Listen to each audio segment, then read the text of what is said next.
Hello. Hello. How are you? I am fine, thank you. I'm also fine, thank you.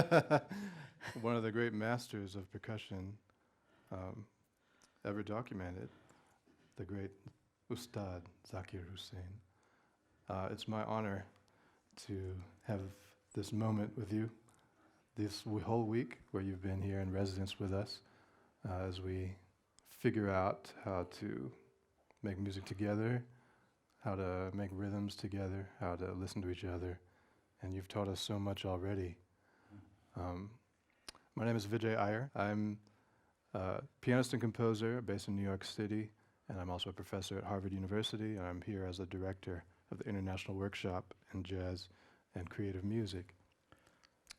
And I've known about you my entire life. That makes me old. No, not at all. Not at all, because you came so young to this country and had such a, what should I say, meteorite kind of impact at such an early age. And I think the name of the game, and I think maybe the theme for this conversation, is improvisation. When I think about my own parents, they came to the United States 50 years ago. Which is earlier than you did, even. I think of them as improvisers, you know, in the sense of how it is synonymous with diaspora, in the sense that you have to find a way to make a way, maybe out of no way, or maybe by yourself, maybe with others, But that's sort of characterized, it seems to me, from our perspective in the diaspora, it's characterized your entire life's path. Well, it does. I mean, I guess since the beginning of time, it has always been that you are born in a house. It doesn't matter whether you're in an artist's home or a carpenter's home or anyone's. Uh, you grow up, you get to a certain age, and then you're supposed to go out in the world and find your own way. Mm. And I guess in that sense, you go out and look for a way to be able to have an outlet through which you can express yourself and point to or identify the mode that's going to be your transmission instrument, whatever that transmission instrument is. So, and in doing so, you adjust, you compromise, you hem and haw, you bend a bit, you move forward. So in that sense, you improvise, you try to fit into a social system that allows you a certain amount of freedom, but at the same time expects from you a certain amount of understanding of everyone else's sensibilities. And that's the world we live in. And one thing about my tradition has always been that it has been an insulated tradition, in the sense that the musicians in India lived as a family. The marriages were among the musicians. Mm-hmm. The teaching process that was exercised was mainly in the family again, the sons or the nephews or the cousins and brothers, younger or whoever they were. Those were the ones who received the knowledge without any boundaries attached to it. As soon as somebody from outside came in, it changed. There were limits set, there were selective processes put into play, and so on and so on and so forth. But having lived in that insulated society, I find myself to be a very lucky person that from a very young age, I was shooed out of the house and allowed to discover, what the world is all about. I was given that freedom and at the same time the tools to be able to bring to the table what my salient features were, which was playing tabla. And from the very young age that happened, as you say, I started very young. The story goes that I was 2 days old and I was brought to my home. And the tradition is that the father of the baby takes the baby in the arm and recites a prayer in the baby's ear. My father took me in his arms and recited rhythms. And my mother said to him, "What are you doing? You're supposed to do, the proper prayers." And he said, "Well, this is my prayer. This is what I do. This is how I pray to God. This is how I meditate. This is my mode of expressing myself, and this is exactly what he will do, that my son." And so that's perhaps what... we should, I'm sorry to interrupt, but perhaps we should say who your father is. My father is my father. Yes, well, your father was one of the greatest When I say that, I say that with the whole expanse panorama of the world in front of me. My father is my father. Indeed. He always was that way, and always will be that way. Showed me the way without really pushing himself on me. So in that sense, after I arrived home and he started singing rhythms in my ears since I was 2 days old, he did that every day for, as long as, months. That was the routine. So he was passing on the information to me already at that point. And so by the time I was 3 years old, there was all this going on in my head. And when I was given the outlet through some students of his who showed me on the tabla what to do, what not to do, uh, it was much easier to, take this information and bring it out. And so it turns out that that's the way we teach in India. We first ask the student to learn to sing the rhythms, learn to keep time and be able to recite them, and to the point that it becomes a language to you. So just like I had to learn to speak English and express myself in that, I learned another language called tabla and learned to express myself through that. So that happened. So by the time I was 12, I started traveling and playing concerts. But before that, when I was 7 years old and already starting to play a bit, now, but at this time, my father, after putting all that information in my head, didn't force himself on me. He just let me go. And I'm like, what do I do with this? And, come on. So in any case, he played reverse psychology and just, so I pulled my, wanted to go more and more towards him and do something to get him, inspire him to teach me. So one day when I was 7, and he came to one of the school performances, and that night at dinner, he said to me, do you want to seriously study this? And I said, of course. And so at that point, he said, okay, tomorrow we will start. And tomorrow came at 2:30 in the morning. And he woke me up and said, okay. And so when the world slept, there were no, disturbances or anything. And he and I sat and he sang rhythms to me. Just like I was singing, and then I had to respond back. And then one thing, like teach a piece and say where this comes from, which master did that, and what it's all about, the history behind it, and the whole thing. I mean, I learned the reverence that he had for this art, the awe that he felt for it, the respect and the worship that he had for this particular art form. All that information came between 2:30 and 6 in the morning every day for almost 3 or 4 years. And so that's where I learned. I started early. So when I was 12, um, my father was traveling with Ravi Shankar playing at Monterey Pop Festival, at Woodstock and whatnot and everything. So I was the only kid in the neighborhood who went to an English school and so could speak a bit of English. So I was the one who was answering letters that came for concerts for my father. So at that time, letters would come and I would write back, and suddenly, a light went on in my head, and I started writing. Ustad Laraka, the great maestro, is not here. He is on tour with Pandit Ravi Shankar in America, etc., etc., etc.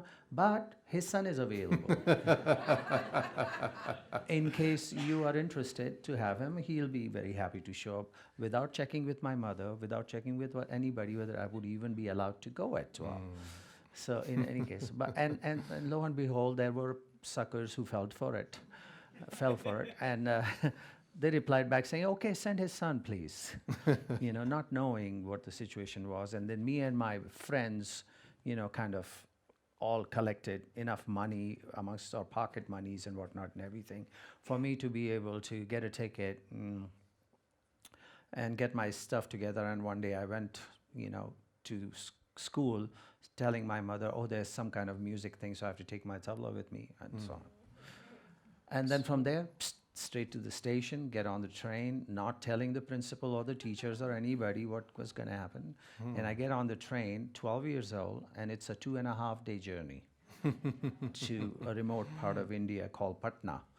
And I went to perform there, and I arrived there, and, really not realizing what the hell was I doing and causing so much trouble to everybody. In the meantime, after a day and a half, the police has been called in Mumbai, and they are looking for me everywhere. And and I'm already like Allahabad and so on and everything. So, in any case, I arrive in Patna, and then I'm at the station, and for an hour and a half, nobody to pick me up. And then this guy who's been like kind of drinking tea at the tea stall and just kind of looking, walks up to me and says, did you see any musician coming off the train? I said, who? And he said, somebody called Zakir Hussain. And I said, it's me. And so you, that was the promoter who had come, and he was expecting, A grown man. 30-year-old, Yes. 32-year-old guy, fat, and the Indian look. Instead, there was a kid in a school uniform and shorts, and and with my tabla. So anyway, and then he realized what had happened. So immediately he brought me to his home and booked a trunk call. In those days, you had to book a call to Mumbai and to the local post office, and from there, and also send a telegram to my home saying that, oh, please don't worry, your son is here in Patna, and we'll look after him, and we'll send him back after so. So who was that fateful concert with? Who were you playing with? I was playing with. There were it was a festival. Oh. So and at the early part of October, there's a festival in Patna called the Dasera Festival. Sorry. So the Dasera Festival happened in various parts of the city, and musicians from all over India would come there and perform. There would be a stage set up like in a big ground, and there'll be like 10, 12,000 people, and you'd perform there. So I played with a sitar player there named Halim Jafar Khan, who was an older sitar maestro. I mean, not in those days, he was young. And with him, I played. And then I played one concert with Ustad Bismillah Khan, the Shanai maestro. Because he found out that I was there, and he knew my father, so he wanted to see me, and say, okay, you son, come and play with me.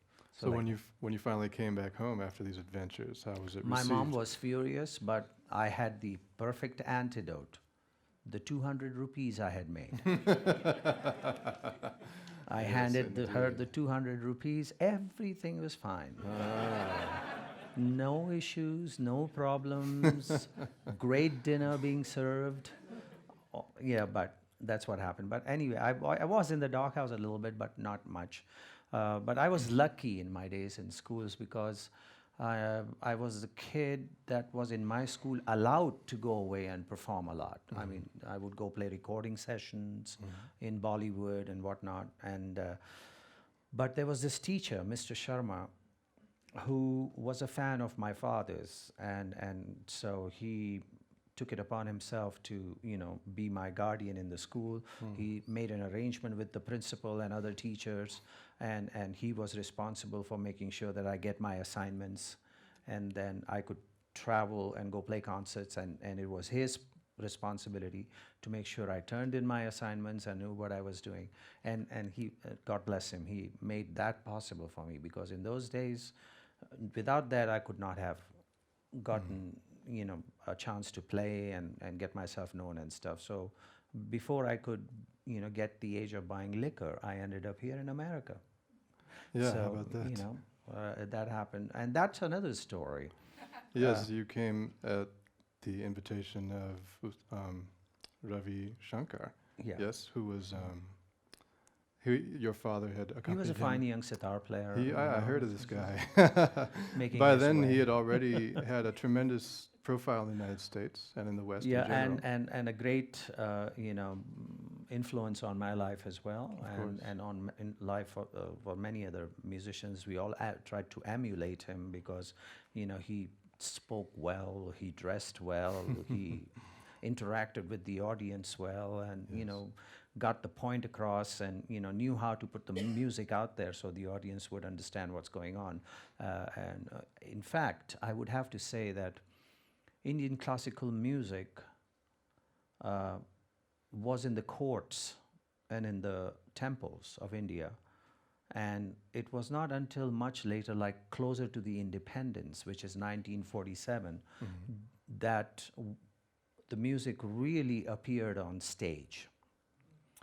Because it remained there, and so the musicians were so used to playing for the connoisseurs and for the king and all those people and other musicians, that when the British left and India gained independence and all the principalities were pretty much taken away by the Indian government and nationalized, the music community was out of a job. They were not now court musicians or anything, so they really didn't know what to do. So these music festivals started happening and promoters started popping up.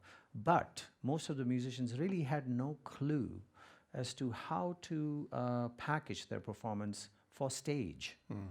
They really had no idea. So it was someone like Pandit Ravi Shankar and Ustad Vilayat Khan and Ustad Ali Akbar Khan and all, who really showed the way as far as making Indian music a performance art form on stage. So the young kids looked up to these people very much. So anyway, I was with his nephew, Ashish Khan, in Europe, playing concerts. I was 18, in France, Germany, all those places. And in Germany, in Munich, I get a phone call from Pandit Ravi Shankar, and he said, "Oh, your father's not feeling well, so you have to get on a plane and come to New York to play with me." And there are 3 other concerts, so that was fine. So all I had to do was go to the American embassy in Munich, present my passport, and say I'm an 18-year-old young kid with Indian passport, and I want to go to United States.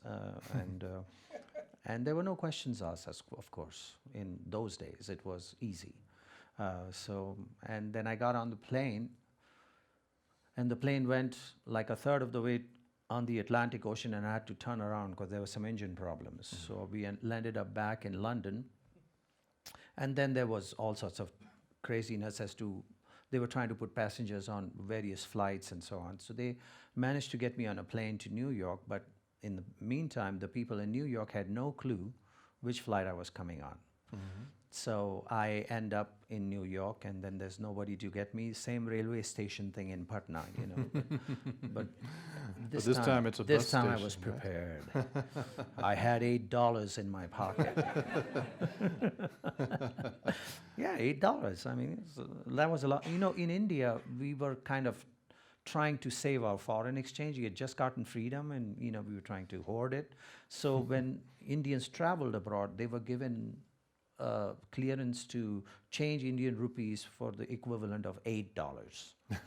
And their logic was, well, you're going there because you have friends there, so they'll look after you. So $8 is enough to get you across. So $8. So this is in 1970. 1970. So and I landed in New York, and there was a service called Carry Bus, which used to bring you to the Midtown Terminal from Kennedy Airport. And somebody told me, why don't you take that and go into town? And I said, okay. And so I took the bus and arrived in Midtown Terminal without thinking, okay, I've arrived there, it's night, where am I going to go? So so I sat the whole night in the Midtown Terminal with my tabla and stuff, dozing off a bit. And every now and then there was this person circling around me, and I was obviously terrified at that, like, what's going on? And then, like, I must have dozed off, and it was like 6 in the morning or 7 in the morning or something. And then there was a tap on my shoulder, and I looked up. It was the same gentleman, and he was a janitor or somebody, or a security guard or something. And he handed me a cup of coffee and a donut. He said, "Here, you look like you could use this." So I had my first taste of coffee, and I, so I drank it, and I had to really try hard to not make a face, so that he wouldn't. We used to drinking tea, but basically we used to in India drinking sugar with a little bit of tea. Yes, exactly. And here was black coffee, with New York style. nothing inside there. So. Right. But anyway, the donut kind of softened things up a little bit, so it was all right. And so around 9:30 or 10, I finally got a call through to Ravi Shankar ji's office, and within the hour, somebody came running into the terminal and said, "Oh, you come." And so I go out, and there's a stretch limo just for me. And I get in there, and I'm driven to the Plaza Hotel. So from the airport Kennedy and the bus in terminal all night to coffee and donut being handed, I end up at Plaza Hotel with a Central Park view And I arrive in the room, and then after a few minutes, Ravi Shankarji knocks on my door and comes in and said, "Okay, are you all right? Everything okay? Okay, good. Get some rest, get some breakfast, whatever." And then he hands me a piece of paper. And he said, "Look here, this is what you need to do." So the piece of paper, I thought, whatever's going to happen today. So the paper had little things drawn and timings written: 10 a.m., 11 a.m., 12, 1 p.m., 2 p.m., and so on. And under each, on the side, was Channel 5, Channel 7, Channel 2, and then I Love Lucy, Mart Squad, Beverly Hillbillies, Mayberry RFD and stuff like that, and so on. So he wanted me to watch all those shows. And To he said, learn "Okay, you about watch where this you were. show at this time on this channel, this show at this time." He thought I needed to get to know what America was all about. So he gave me a list of these TV channels and all the shows that he thought that I should be. Dick Van Dyke was also one of them. And so my education of what America was It was good strategy. began. And, Ravi Shankar ji was a big fan of shows, TV shows. In fact, don't tell anybody, all right? He was playing in the UN, a concert with my father.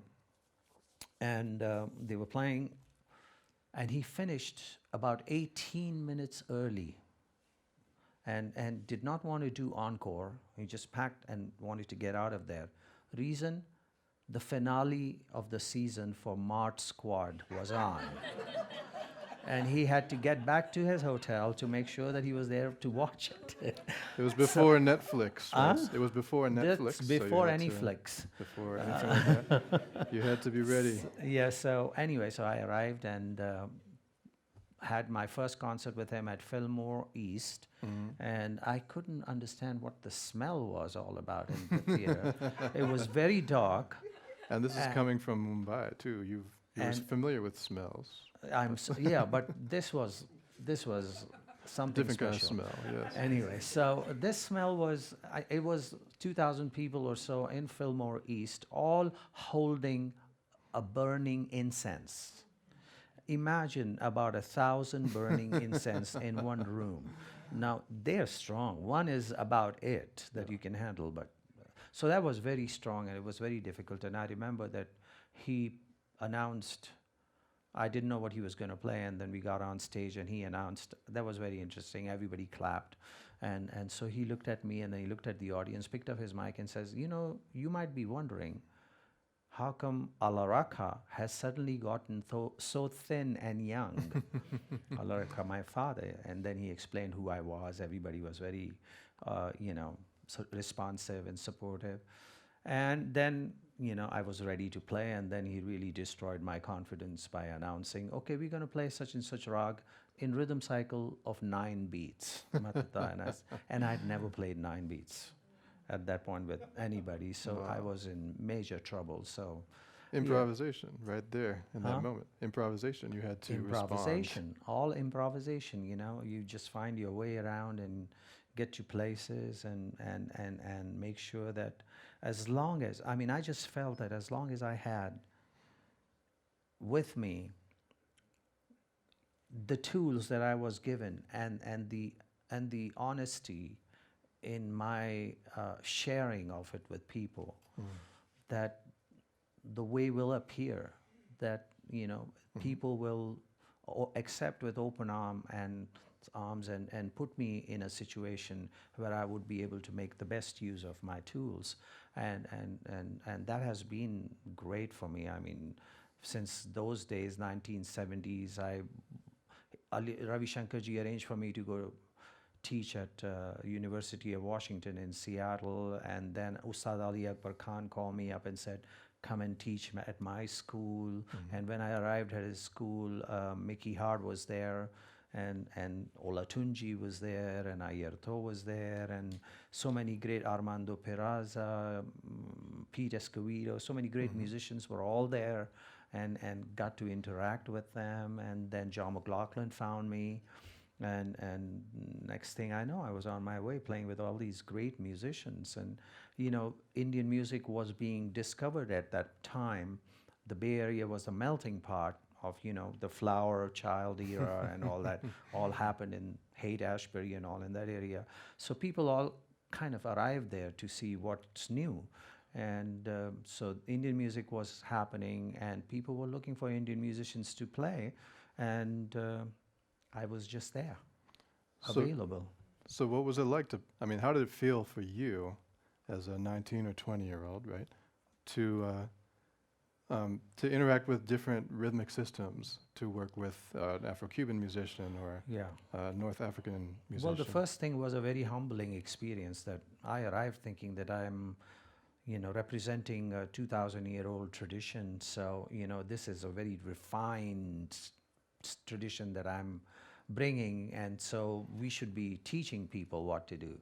I had no clue that there were other traditions in the world who were just as old, if not older, and just as refined and deep and had so much to offer. And you know, it was a very humbling moment in my life, and I started to see so many things that I needed to learn in order to be able to make my playing you know, better, and you know, to expand my repertoire. I mean, for instance, the basic thing about learning Indian music is that you learn all this incredible repertoire, whether it's ragas or rhythm cycles and all these compositions, which are fabulous, fantastic, rhythmically challenging, etc., etc. And so you learn to execute all that on the instrument. But you rarely get a chance to discover what the instrument wants to do. That's a whole different thing. I mean, yes, you can play all that stuff, but allow the instrument to speak. Now, that is something that we talked about in India. We always believed that each instrument has a spirit, and that half the battle is to, for a student of music, is to be able to get the spirit of the instrument to accept you as a mate, as a friend, as somebody who the instrument would allow entrance to that domain, to that world, to be able to experience that oneness with the spirit of the instrument. So you talk about all that, but you don't actually physically put that into practice in India. You're just spending so much time executing the repertoire that you don't get that chance. That's what I saw among Afro-Cuban, Latin percussion instruments. The tonalities were being discovered. The singing was part of the musicality of the instrument, and you heard not only the rhythms being played, but melodies coming out of the instrument. And each area of the instrument was being discovered, being found, being caressed to express itself. And suddenly, you know, it was like a revelation that came to me, like, here's my instrument that has resonance, that has tone, that has harmonics, but yet I'm not in any way experiencing that or allowing the instrument to speak it, but just telling it what to do. I'm not allowing it to do da, dagena dagatin, titikatan, gegena da. I'm not allowing the instrument to actually be a language mode, speak the language. I'm just doing the rhythmic bowls. And so that came from my association with Francisco Acquabea or Armando Peraza or Ayerto Morera, and you know, and that whole process of discovering the most deepest areas of sound tonal experiences that the instrument has to offer. So It's I mean, interesting. That's basically a very different kind of learning experience than the one you grew up with. I mean, the process of learning in context with others who might be very different from you. Oh, yeah. And harmonizing in that way. Yeah. it was different. But one thing that was in my favor, I felt, or the advantage was that the technique of tabla Mm. is so well put together that it allows any kind of combination to be, put forth on the instrument. And so I was able to, sit there while the wah-wah ko was being played and Yeah. find my way through it, or play with the clave and, Yeah. and do stuff with that, or sit with someone like, say, John Handy, the saxophone Yes. player, and understand how he wanted, how he was looking in his mind, the ride on the cymbal. Mm. But I didn't have a cymbal or the drum kit, but I could provide that kind of a flow on my tabla. And because I was listening to it, I was hearing it. I was hearing Tony Williams, I was hearing Elvin Jones, I was hearing, Max Roach, great drummers of the time, and find my way to be able to play that Right. onto the instrument. So it was a whole new beginning of my learning process, and I thank God that I was allowed to come here and to America, and have this knowledge available to me. When I was teaching at the University of Washington, I didn't even know that there was African rhythmic music. I mean, there was this professor, Mr. Abrams, somebody from, Adzenia. huh?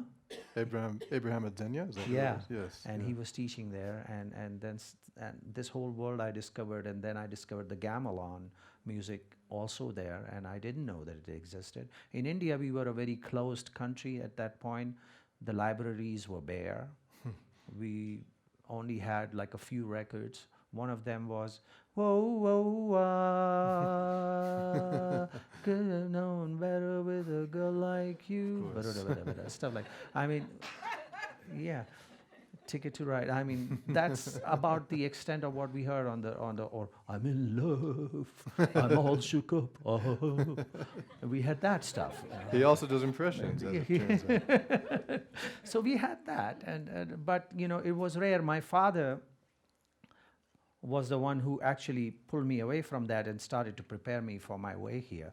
He started bringing LPs and stuff from America. I don't know whether he actually went out there and bought it, or the people just gave it to him and said, here, would you listen to this? And so he would bring it to me and say, here, take this and play. And one of his contact or friends was this actor named Peter Sellers. The party, Peter Sellers, Pink Panther and all that stuff. Yes. So anyway, so Peter Sellers presented my father with this huge turntable, as a present. So, and then it was brought home. I mean, I think I brought it home, but maybe before that there was another one. In any case, so we were playing LP records on that, and cassettes. Cassettes were brought. Then my father gave me a 2-in-1, we used to call it in India. You know what a 2-in-1 is? It's a, radio with a cassette player. Yeah, so that. And so Jefferson Airplane, Grateful Dead, Quicksilver, Messenger Service with the guitarist John Cipollino, really rock band from the early 70s, 60s. Yusef Lateef. Yusef Lateef was a friend of my father, so I got to hear that. Buddy Rich.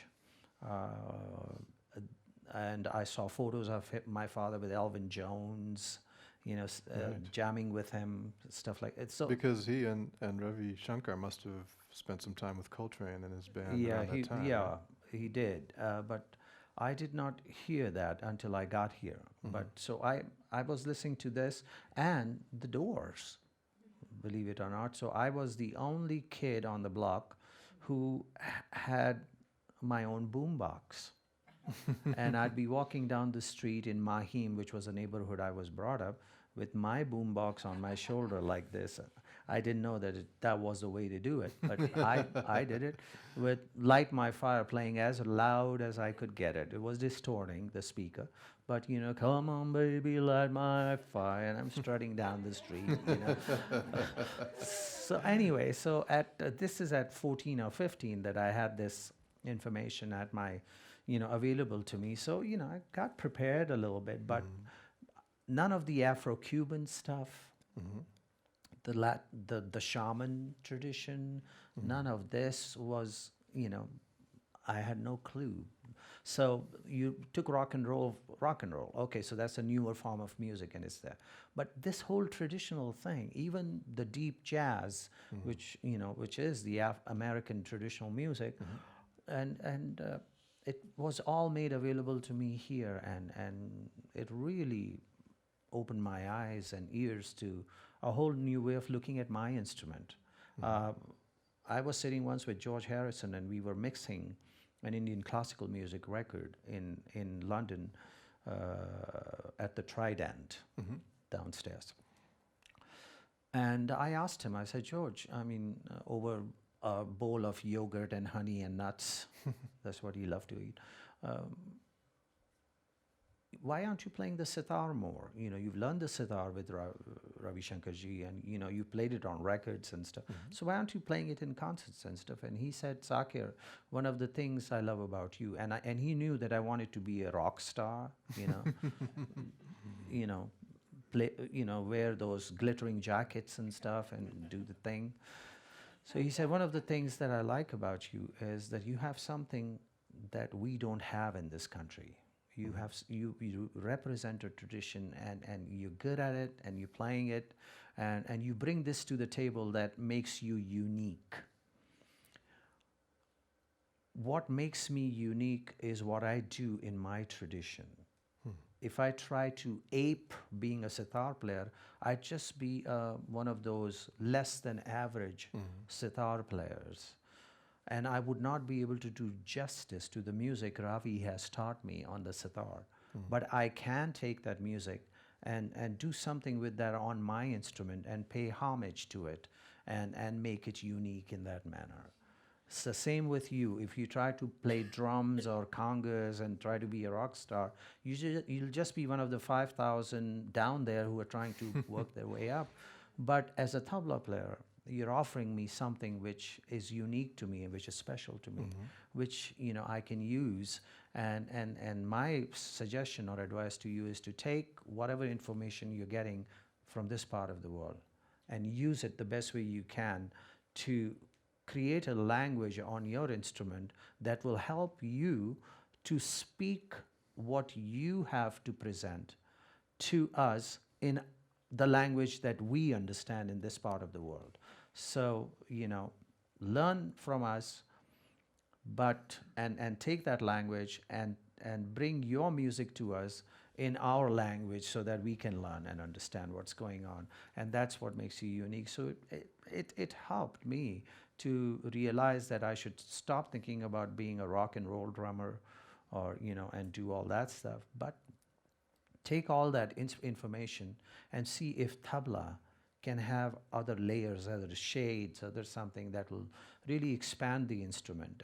And that's been my quest since those days. And you've done it with And astounding, and I've astounding results. The other night we were in the recording studio, and our colleague Yosvani Terry, who's a Cuban musician, started singing this chant to Elegua from the Yoruba tradition, and you started playing the bata repertoire that goes with that oh yeah, on the tabla. I And had the honor of hanging out with the great Milton Caradona, who was, one of the shaman priests of this Iyer to Morera, who's a shaman, mm, and so with Milton, he did the bata, mm, and he sang the chants of the chango and so on, and so he allowed me to play with him, and he gave me the little bata, mhm, and I had the kila. mm. So the kila, kila, kila, kila, Right. and then the middle drum was played by somebody, and he played the big one, and he sang, and all these things happened, and it was an amazing thing to actually see a rhythm in its entirety that I had heard broken down in that manner, and be a part of that breakdown and Yes. play one part of it and see how it all laid out. I mean, it's a great learning process, I Yes. have to say. So Milton Carr, so that's where I learned it. So, and I asked him if I could, you know, It's give it to my tabla spirit. It's remarkable that And he said, fine, use it if you can, but use it with respect, with reverence that it deserves, and that's what it is. So for me, my instrument is a representative of the arts that have been handed down as a boon and blessing from the gods and goddesses that live in India. And so that's the first thing I learned about my instrument, was to respect it. I would never put it on the street, or I would never throw clothes on it, or I would never put my feet on it, because like when you go to church, you don't sit with your shoes up on in the pew. When you're sitting there, you don't point your feet to the cross or whatnot and everything. You sit there with respect. And so when I'm in presence of this becomes a sacred spot. It's a place of reverence, of worship, and so on. So I get on it, and I'm in front of those great maestros that I have followed and learned from, and the gods and goddesses, and the same spirit lives in the Afro-Cuban tradition, in the Shamanic tradition, in South America, or wherever it comes from, or Africa, and so that's what I do. I respect it in that manner, and he understood that, and so he allowed me to do that. So that's what you heard. Yeah, well, evolving the language of tabla in that way is it's sort of unprecedented. I mean, I'm not aware of that having happened before you, and I think what that did is that it unlocked a door for a lot of others. I mean, the fact that on the one hand, you're a carrier of something ancient from your home, and on the other hand, that you adapt and innovate with those tools to be among others and to make music with others. It also helped that I was young enough when I came in contact with all these other traditions. Yes. Like my father said to Mickey Hart, the Grateful Dead drummer, when he came to my father and said, "Would you play on my album?" And work on it, and it was more like, okay, I can come and maybe do a little something, but I am too set in my ways, and I'm a traditional drummer. My time to cross the boundaries in an extreme manner is gone. But he said, take my son, and he is young. My father didn't realize what he was putting me into, Grateful Dead, 18, 19-year-old kid, Grateful Dead. I mean, anyway, so. Leave the rest to the imagination, maybe. So, so that's, for him, that was it. But I was young, and I had already, since the age of 3 or 2 days old, been learning this tradition. So I had 15, 16 years of hard practice and learning of my art form in me. So as far as my father felt, I was grounded in my tradition, and I had an identity. And so I could go out there and experience, and I was young enough to at times be, more like, how should I say, nonchalant about what I represented, and go out there and open it up without worrying about in any way insulting the gods and goddesses and the spirit. So I was young enough to do that, and I'm sure I insulted the gods and goddesses and spirits a zillion times, I mean, for instance, this being a sacred art form for me to play in a night in a jazz club or somewhere where they are serving alcohol and smoking and doing all that stuff is not the environment where this should be happening. But believe me, I've done it. That's where I met you. That's where you met me. So in any case, so I've gone to places where I needed to go to be able to get the information that I needed to be able to make this instrument a little bit more global. Yes. And I was young enough to do that. I was brash enough to try to do that, and it wasn't. And I was lucky enough to be in the right time and the right place, where the avenues were available to, go walk walk down them and find this. Yeah. Well, you've lived such a full life that we've spent already an hour talking about 10 years worth of it. But I do want to ask a couple of quick questions. Okay. And then we'll have some questions from the audience too. I don't promise a quick answer. No, that's not the idea. But one is that, we've been talking about traditions and the information you've received from others and ways of playing with other people. But at some point, you also became a composer. And I wonder if you could talk about that journey a little bit. I mean, I'm thinking of an album like Making Music. Making music. A very special moment from the 1980s, right? Yeah. But, I would not call myself, at that point in my life, I would not call myself a composer. That may have been a beginning, though, That for may you. have been a beginning of me. I mean, for many years, my friend L. Shankar, the violinist, he was already recording for ECM and stuff. And he was like saying, Zakir, you should make your own album. You should make your own album. And I was like shying away from it because I had no idea how to be a band leader. I had no idea whether I could write music or anything. I had no clue. But somehow this moment came, and I didn't even know that it would be possible that these musicians would say, yes, we will play. And so Manfred Eicher said, through Shankar said, yeah, we should make a record. And I just out of my, said, what about having John McLaughlin play and Hari Prasad Chaurasia, the great Indian flautist, play, and Jan Garbarek play? And I didn't even know that these guys would say yes, they would do it, but they said yes. Now I was, I had to do it. I was like, oops. They said yes, now what? So, I mean, believe me, on the day when we met in the recording studio, I still really had no plan on what we were going to do. I had some ideas of some melodies that in my head.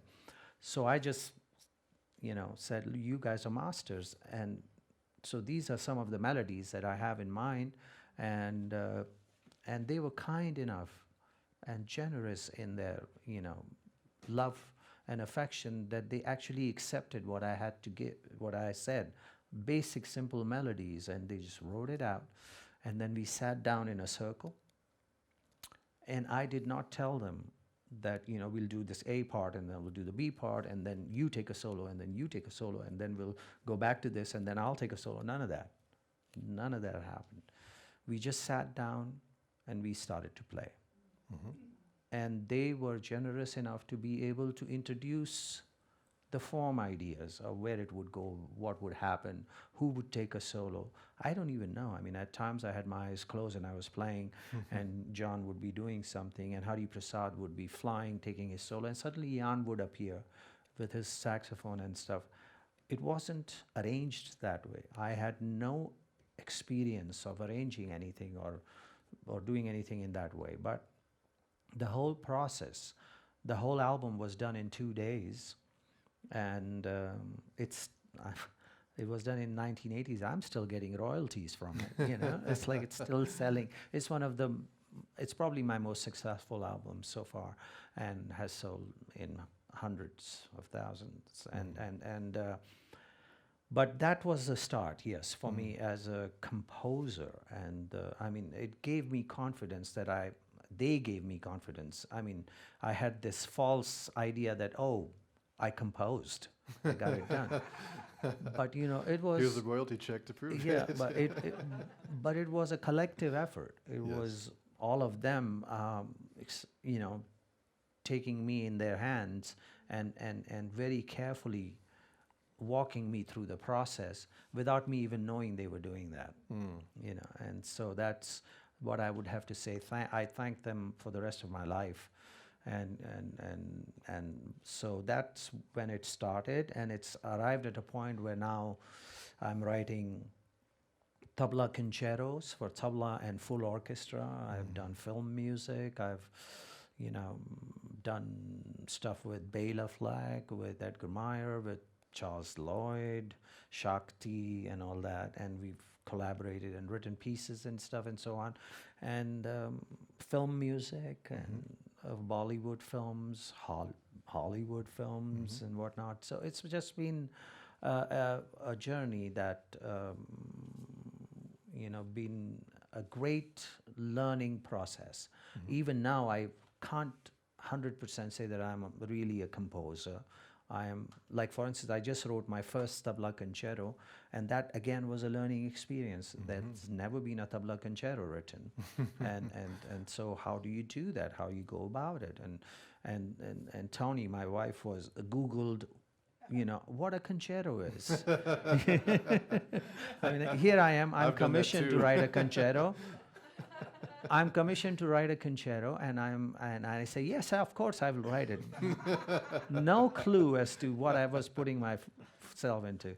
But anyway, so we felt, okay, this is what a concerto is. Okay, so I will write it. I'll figure it out and do it. But then, you're writing for all these. You're writing for first violin, second violin, violas, cellos, basses, the woodwinds, the brass, the percussion and the harps. You're writing for all those. And then here I am from India. I haven't really understood the way of the orchestra. So I really don't know what the range of, let's say, the bassoon is, or how high up the oboe can play, or is this line going to be right for the clarinet? It can do it or not, or stuff like that. Or even understanding if I'm writing a violin part, that I've got to make sure the hierarchy system. Okay, so the concert master is going to have to play this part. No one else can play this, etc., etc., etc. You got to have you have to understand, and then especially with this tabla concerto, that finally I found, Edgar Meyer helped me out by coordinating between me and my orchestrator, and to help me line things up in the way that they should be lined up.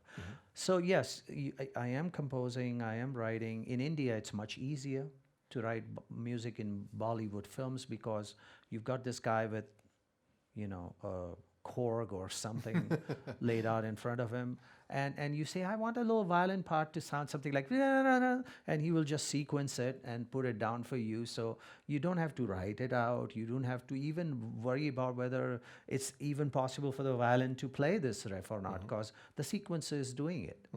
And then you walk into a studio and you plug in your MIDI, and all that information gets printed onto the tape.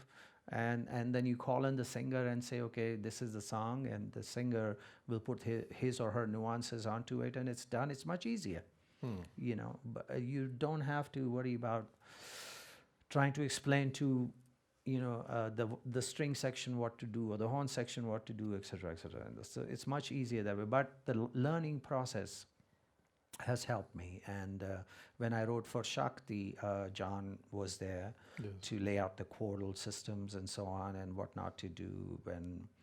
When I was playing with Charles, it wasn't Charles Lloyd. It wasn't a process of composing. It's a process of discovering together what our music was. And would you believe Sangam has never rehearsed? I am not surprised, although the results. Oh, it's would that belie- bad, huh? No, I was about to say that the results would certainly lead one we've not to never believe that. rehearsed. We go on stage, and then we go from there. When I first time I played with Charles Lloyd, it was a duo at San Francisco's Grace Cathedral. Yes, It was I called the remember that. Sacred Space. Yeah, I remember. And I called him up and I said, Master Lloyd, we are playing, and as you know, my tablas can be tuned to certain pitches. So would you like me to bring some specific tones or pitches to play with? And he said, brother, just tune your tablas to the key of the universe. That's what he said. And I said, okay, B flat. That's right. That's right. That's been established scientifically, right? That's true. Yeah, so there you are. So anyway, and that has been our approach to playing. When Eric came in, we literally met in the dressing room. Eric Harland. the Eric drummer, Holland. yes, yeah. And we just go on stage and we start to play. And he's another one of those, enlightened soul who is open to, let's share, let's learn from each other. And Charles Lloyd similarly there, and allowing us to be able to, here's this father figure, Charles Lloyd, in the center of the stage. But allowing me and Eric to really get into this playpen and really play. Yes. Hang out with each other, and you'd smile and let us do our thing and walk away, and me and Eric are going at each other and really having a great time. And then suddenly we realize, oops, oh, we better come back because Charles is waiting. and he'd come in and play. And so it all evolved. Our first album was actually the recording of our first ever concert together. No rehearsal, we just played together. And Charles made me sing. And I'm not a singer, and so I've really fought very hard that that record should not be released in India. I don't want people to just disown me as an Indian musician. But anyway, so yeah, composing process has been there. It's going on, and I'm learning, and I'm very happy that my life. I mean, my father told me, don't try to be a master, just try to be a good student, and you will get by just fine. When you consider yourself a master, your head is up there, and you don't look down here. What's there? This is where you learn from, and it's the same. I quote this all the time. When a master has been asked, oh, you played really well, maestro, you were perfect. And the master saying, I haven't played good enough to quit yet. and that is profound. If you think you've done the best you ever can, you might as well hang up your boots and, go up the mountain and start meditating. But so it's a learning process. You learn every day, you learn something new. In this gathering that we have here in Banff, and with the students and all the ensemble, I have learned so much.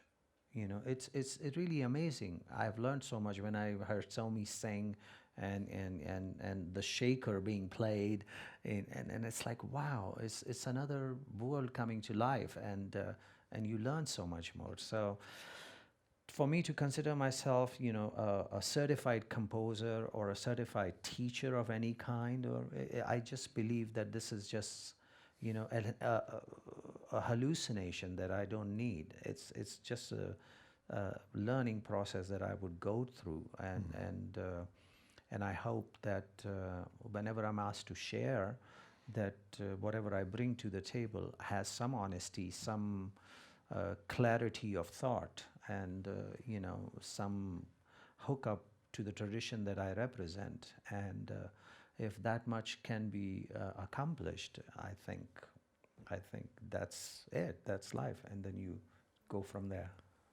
Well, you've modeled for us in your presence here with such majesty this combination of... You're welcome. Bless you, my son.